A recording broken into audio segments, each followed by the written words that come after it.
Welcome to Blind and Brown. I'm the blind one, and I have a really cool episode for you today.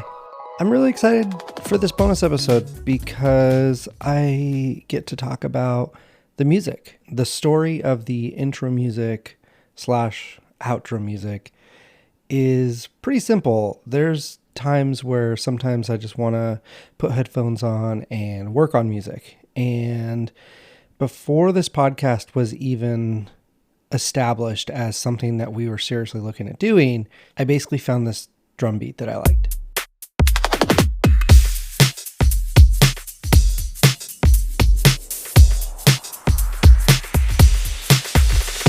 And then it wasn't too long after that, when I kind of built out the drums, that Cold Girl producer and I decided to actually create Blind and Brown. And I immediately was like, I think I have a track that I've been starting to work on that I really like. The next layer of this for me is always finding like a sample that is just like an earworm, something that's just gonna be in your head and just never leave. And for me, that was this guitar line.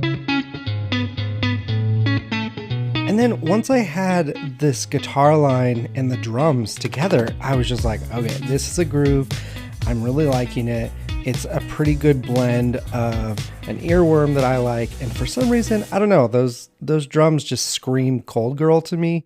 In the intro and outro, we only use a snippet, but the song is actually a little over 2 minutes long. So it's funny how much is there that we don't end up using. One of my favorite things in this whole track is actually the break where there's a drum fill and then a woohoo. That woohoo is me in the background. You can hear the woohoo in the left and the right and the center. What's fun about that is I was just like, I wanted to inject some of the energy that I have about the podcast. And I was just really excited to, yell woohoo. One of the really fun things about making music is it evolves. I think this is like version 15 or something like that, where it just started with just the drums and just the guitar, and eventually each section was built out. In the full track, there's this lull that adds a moment of release and relaxation before it goes into the main theme, which is right after the woohoos. What's really cool about this too is I love to make music that has the potential to be modular. So what I mean by that is modular music lets me take different sections and move it around or repurpose it. For example, on the bonus episodes, we have different drum sounds and different lead-in than we do on the main episodes. It's a really easy audio cue that lets us easily tell the listener that they're in a bonus episode or a season episode.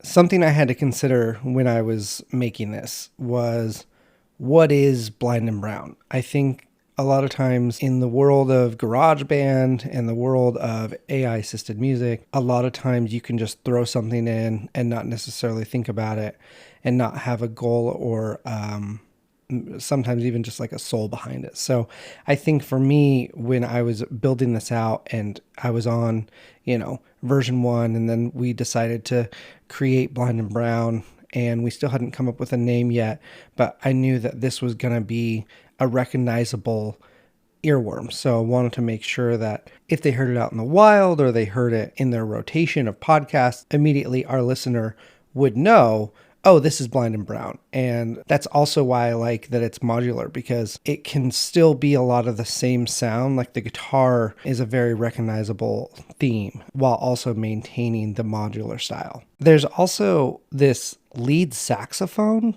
that is in kind of this groovy part. I think it represents our love for chill hop a lot. And then the drums add this energy behind it that really pushes it forward, but you can kind of like groove to it and you just kind of find yourself nodding to it. And I just love the sound of a good saxophone, honestly. My instrument of choice is actually piano. A lot of the things that I work on are piano based. My favorite one is actually a breakdown where you have a piano that actually replicates the drum fill.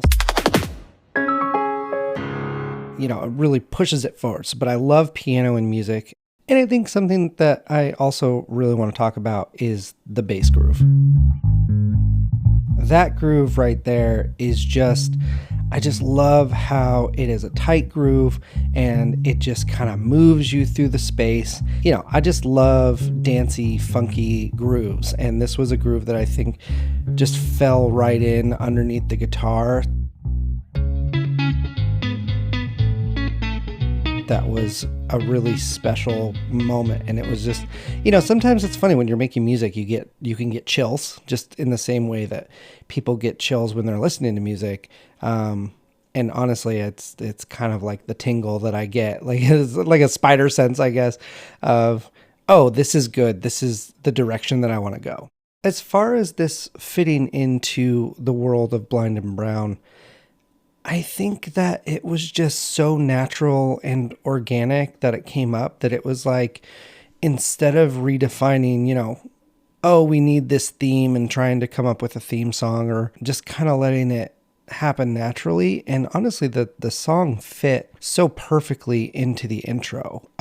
We tried a couple different songs. We tried some stock songs and nothing really felt right. And then honestly, I knew when it felt right. I was showing Cold Girl and I was like, what do you think? And she goes, well, my dog loves it. And the dog is dancing around. And I was like, perfect. That's great. If it's good enough for dogs, it's good enough for our listener and our audience. So it's funny, but it's also like, yeah, I think something that reaches to animals and to humans, I think is a great track. I love making music. It's such a core part of who I am. I hear the world auditorily. So music has just always been a part of my life. And I love this theme. It's great. It's going to stick around. It's going to be modular in future seasons and future things that we add on to the podcast. Well, now that I've talked all through that, I think you deserve to hear the whole track. So without further ado, this is the song for Blind and Brown's podcast called We're Not the Experts. Enjoy and see you next time.